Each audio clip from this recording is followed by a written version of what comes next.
Hello दोस्तों, कैसे हैं आप सब। आज की हमारी कहानी है पति की समझदारी। ये क्या मधु, आज फिर पोहा बनाया है तुमने नाश्ते में। तुमसे कितनी बार कहा है मुझे पोहा पसंद नहीं। अमन नाश्ता देख गुस्से में बोला, वो मेरी आंख देर से खुली, फिर जल्दी जल्दी में यही बन पाया। बस आज खा लीजिए, कल कुछ और बना दूंगी। मधु बोली, तुमसे कितनी बार बोला है जल्दी उठा करो थोड़ा, पर तुम्हारा तो रोज का यही है। ये बोल अमन गुस्से में थोड़ा बहुत खा चला गया। मधु को बुरा लगा और उसकी आंखों में आंसू छलक आए, पर अपने बच्चों के सामने वो खुद को कमजोर नहीं दिखाना चाहती थी।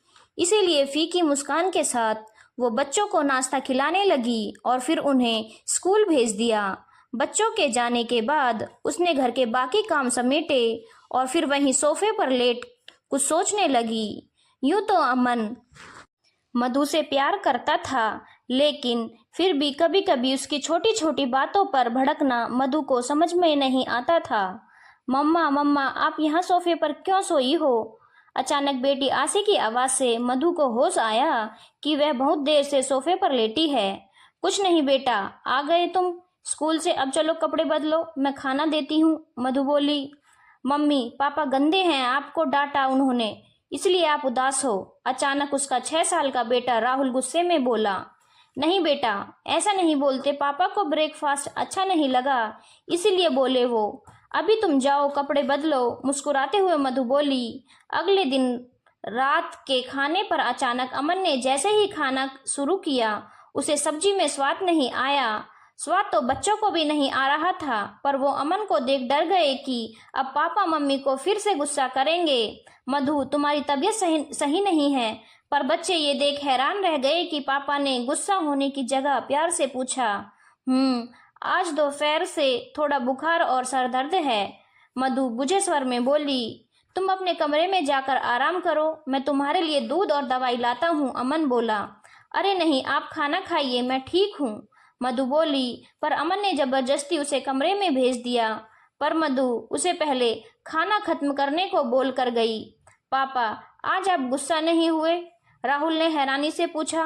क्यों बेटा, गुस्सा क्यों। हंसते हुए अमन बोला, आज मम्मा ने सब्जी अच्छी नहीं बनाई, फिर भी आप आराम से खा रहे हो, जबकि कल पोहा अच्छा बना था, तब भी गुस्सा थे आप।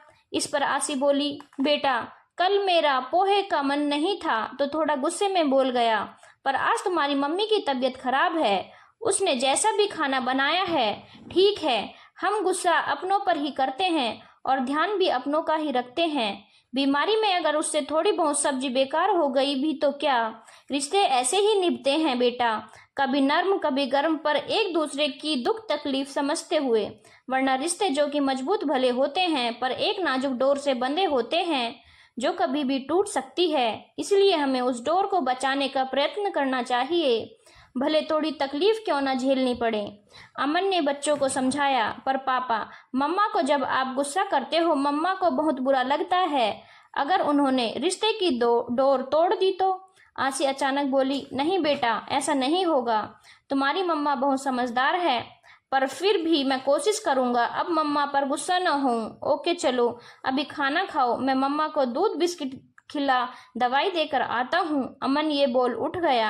अंदर जाती मधु ने सारी बात सुन ली। अमन के कहे शब्द सुन उसकी आंखें नम हो गई। वो सोचने लगी, सच में रिश्ते की डोर भले ही नाजुक हो, पर पति पत्नी की समझदारी से चले तो उस डोर को बहुत मजबूत बना सकते हैं।